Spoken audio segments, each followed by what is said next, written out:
একটি বৃদ্ধাশ্রম যেখানে অজ্ঞাত অসুস্থ বাবা মা, মানসিক ভারসাম্যহীন বোনেরা ও সুবিধাবঞ্চিত ছোট্ট শিশুরা শেষ জীবনের একটু আশ্রয়ের খোঁজে এসেছিলেন। আজ সেই আশ্রমই চরম সংকটে।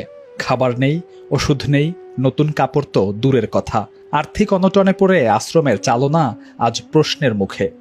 অর্থনৈতিক সংকটের চাপে বাধ্য হয়ে চাকরিচ্যুত করা হয়েছে বহু কর্মীদের বেতন দেওয়ার মতো অর্থ নেই।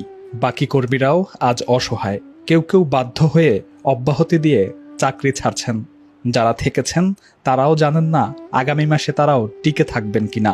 আমাদের এমন পরিস্থিতি, আমাদের দাপন কাপনের কাপড়টুকু নাই। খিদার কষ্টে, অসুস্থ হয়ে, ওষুধের কারণে, চিকিৎসার কারণে যদি মারাও কেউ যায়, তাদের যে দাপন কাপন করবো সেই অবস্থাটুকু আমাদের নাই। খাদ্য সংকট, ওষুধের সংকট, চিকিৎসা সরঞ্জামের সংকট, অর্থনৈতিক সংকট, সবচেয়ে বড় সংকট হয়ে যেটা দাঁড়াইছে আমার সাথে যে সহকর্মীরা আছে, আমার যে লোকবল ছিল বা যারা এখন পর্যন্ত আছে, তাদের 5 থেকে 6 মাস বেতন দিতে পারি না। স্টাফরা চলে যাচ্ছে, আমরা নিজেদের মধ্য থেকে অনেককে বাদ দিতে হইতেছে। যেহেতু আমার সহকর্মীরা নাই, আমার সাথে লোকবলই নাই, তো আমি কি করে এই অসহায় মানুষদের আশ্রয়, তাদের ভরণ পোষণ, তাদের যত্ন করব। এবং প্রতি মাসেই তারা অপেক্ষা করে এই মাসে বেতন পাবে, আবার অপেক্ষা করে আগামী মাসে বেতন পাবে। তাদেরও তো পরিবার আছে, তাদের পিছনেও তো স্বজন আছে, তাদেরও পেটে খিদা আছে। আর কতদিন আমাকে সাপোর্ট দেবে? যাদের নিয়ে এই প্রতিষ্ঠান, তাদের মুখে এখন একটাই প্রশ্ন, আমরা কি আবার রাস্তায় চলে যাব? চাইল্ড অ্যান্ড ওল্ড এজ কেয়ারের এই যুদ্ধ শুধু আমাদের একার না, এটা আমাদের সবার।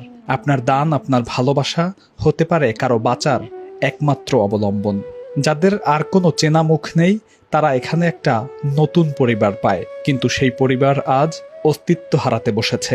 যখন পুনরায় প্রতিষ্ঠান বুঝে পাই, অনেক স্বপ্ন আশা নিয়ে ভাবছিলাম যে আপনারা আমাদের সত্যটা জানবেন। একটা সময় আপনারা আমাদের কাছ থেকে যে মুখ ফিরিয়ে নিছেন, আমাদের সততা, আমাদের কর্মদক্ষতা, আমাদের পরিচর্যা দেখে আপনারা হয়তো বা আবার আমাদের কাছে আগায় আসবেন, আমাদের সহযোগিতা সাপোর্ট করবেন।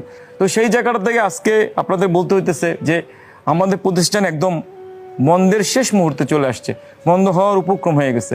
সংবাদ পাই যে বিভিন্ন জায়গায় দেশের মানুষ পড়ে আছে, এবং আমরা যখন অস্বীকার করি যে আমরা আর পারতেছি না, তখন আমাদের শুভাকাঙ্ক্ষীরা আমাদের গালাগালি করে, খারাপ ভাষা গালাগালি, আমাদের ধান্দাবাজ, বাটপার বলে। কিন্তু বর্তমান পরিস্থিতি কেউ বুঝতে চায় না যে আমাদের আর নিজেদের চলার মতো সামর্থ্য নাই, আমাদের প্রতিষ্ঠান বন্ধ হওয়ার উপক্রম হয়ে গেছে। এই মানুষগুলোকে যে রাস্তায় ছেড়ে দেবো সেই উপায়টুকু নাই।